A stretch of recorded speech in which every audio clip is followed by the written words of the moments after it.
사실 어떤 카메라가 처음에 딱 출시됐을 때 이 카메라 하면서 사랑받을 수 있는 건 사실 거의 쉽지가 않잖아요. 그 팀만 따라한다는 거는 오히려 독이 될 수 있다.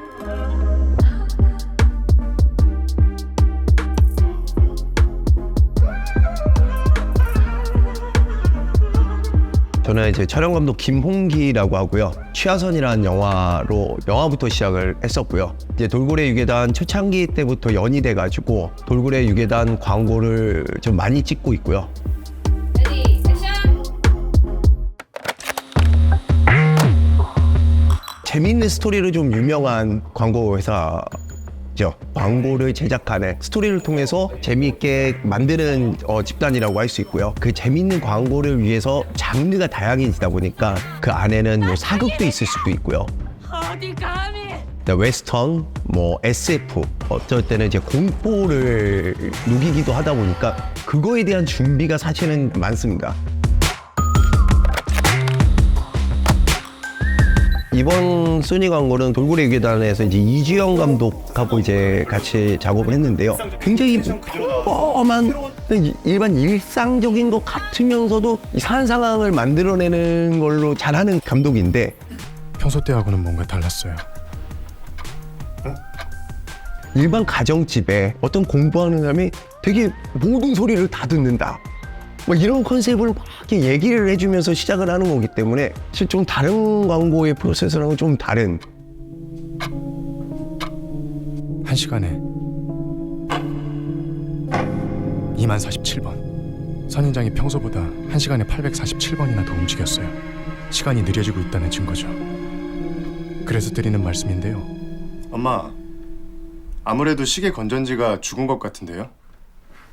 너도 같이 죽기 싫으면 공부하는 건 어떨까? 그럴까요? 시계 소리 때문에 집중하는데 방해되셨나 봐요. 이제 노이즈 캔슬링 하세요. WH-1000X 마크 5와 함께. 색이나 뭐 이런 표현들을 후반이나 뭐 어떤 필터 이런 데 하는 것보다는 사실 모든 거는 다 촬영 과정에서 좀 많은 얘기를 하고 조명에 관해서 좀 얘기를 많이 하고요. 약간의 해질녘에 좀 낮은 켈빈에 그런 광이 은은하게 들어왔으면 좋겠습니다 하면서 그렇게 이제 룩을 만들어 가죠. 사실 그 로케이션 장소 자체가 옥상에 있는 옥탑방 느낌의 집이어서 저희가 라이팅을 할 수 있는 공간이 굉장히 한정적이었어요. 그렇지만 그 로케이션을 고른 이유는 수험생 있는 그리고 자상한 엄마가 있는 가정집에서 그런 일들이 일어나길 원했기 때문에 어려운 라이팅 환경이었지만 약간의 다른 분위기들, 귀신이 나올 때는 공포 같지 않은 그런 느낌을 주려고 그렇게 했습니다.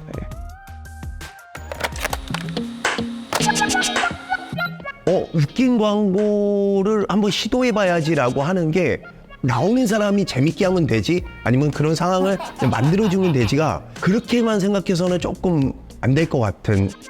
광고든 뭐 영화든 드라마든 이 스토리 안에서 울리거나 웃긴다는 거는 그만큼 치밀한 계획이 있어야 되는 거거든요. 나는 이 부분에서 울릴 것이다 이런 것들이 정확한 계획이 있지 않으면 그거를 전달할 수 없기 때문에 제가 생각하기에 좀 더 쉬운 작업은 아닌 것 같습니다. 소니 같은 경우도 안에 이제 개미가 있기 때문에 그 개미를 어떻게 우리는 또 이질감 없게 좀 더 재밌게 보여줄 수 있을까에 대한 고민이 훨씬 더 많이 들어가거든요. 그래서 한번 피고 딱 얼굴만 나오네. 방에서 혼자서 새에 대한 새로운 정보를 알고 참새가 정말 좋아하다가 그냥 단순히 웃긴 광고라고 해서 그게 그냥 찍어서 웃기면 된다가 아니라 훨씬 더 많은 공이 들어가고요. 그래서 저도 사실 촬영 입장에서 그 포인트들을 감독들하고 많은 대화를 하면서 여기선 이래야 되니까 이런 느낌을 주자. 그러니까 오히려 화면은 좀 더 진지하고 좀 더 영화 같은 그런 화면들을 좀 추구를 하고 있습니다. 예. 자, 레디 액션.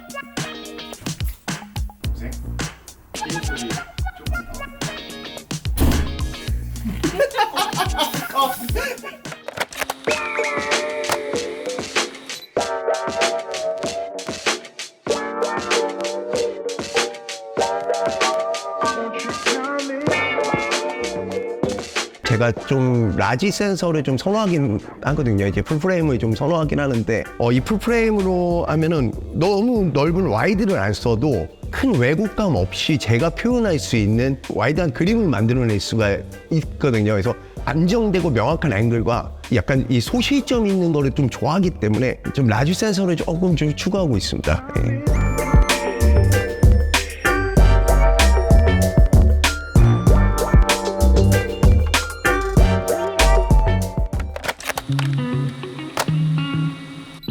저는 근데 이 소니 카메라를 되게 재밌어해요. 되게 장난감 같다고 그래요. 그냥 새로 나오면 또 만져보고 싶은.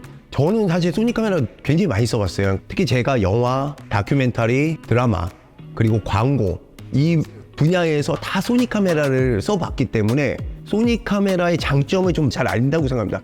그래서 저는 사실 소니 카메라의 최고의 장점이라고 생각하면 안정성을 저는 알 수 있겠는데요. 해외 촬영을 나가면은 항상 제가 갖고 가는 게 소니 카메라입니다. 왜냐면 저는 여태까지 소니 카메라를 쓰면서 한 번도 사고가 난 적이 없었거든요.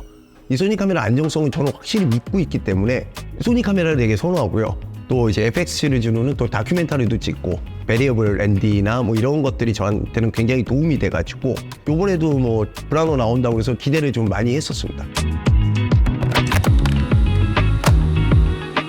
사실 어떤 카메라가 처음에 딱 출시됐을 때 출시되자마자 이 카메라 하면서 사랑받을 수 있는 건 사실 거의 쉽지가 않잖아요. 근데 사실 이 브라노라는 거는 FX 이 라인과 베니스라는 약간 하이엔드급의 가운데를 이렇게 딱 채워주는 걸로 딱 나왔기 때문에 이 두 가지의 장점을 가지고 쓰기에는 저는 되게 좋은 카메라라고 생각을 하기 때문에 이제 또 써보는 사람들은 또 알거든요. 이 익숙함에 오는, 그리고 그 익숙함에서 LUT라든지 막 이런 것들이 재밌는 것들이 좀 추가가 되고, 듀얼 베이스가 저는 정말 좋은 시스템이라고 생각을 하고 있고요. 노이즈가 많이 있는 상황에서도 이거는 3200 베이스로 가면은 여긴 되게 아름다운 그림이 나올 거야 라는 어떤 퍼포먼스를 또 제한을 해주는 거기 때문에 표현의 영역이 좀 더 확장됐다라는 거, 그리고 8.6K라는 이 센서 자체가 주는 게 있기 때문에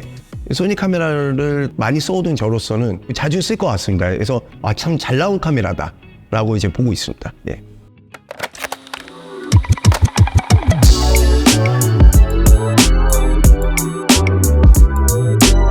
저는 올해는 그래서 그동안 제가 놓쳤던 여러 가지 공부들, 뭐 이제 기술적인 것들이나 이제 못 봤던 것들을 좀 많이 보는 한 해가 되자. 그래서 우리 영상인들 좀 으쌰으쌰 해가지고 좀 파이팅 다들 좀 했으면 좋겠습니다. 예.